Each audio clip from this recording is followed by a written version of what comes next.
जपानमधली एक स्ट्रेस कमी करणारी सवय तुम्हाला माहिती आहे का? जपानमध्ये डॉक्टर्स स्ट्रेस कमी करायसाठी फॉरेस्टमध्ये जायला प्रिस्क्राईब करतात.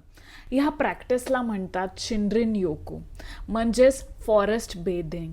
फॉरेस्ट बेथिंग म्हणजे पाण्याचा काही संबंध नाही, पण फॉरेस्टमध्ये चालणं, just walking, being mindfully present without any phone, without any distractions. ह्याच्याने काय होतं, माइंड काम होतं.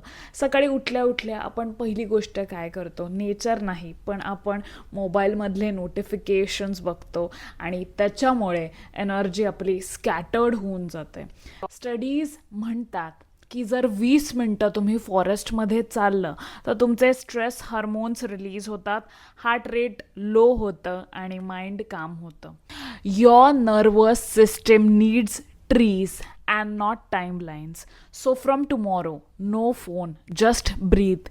जर तुम्ही हे ट्राय केलं तर नक्की कमेंट करा नेचर. Gratitude always.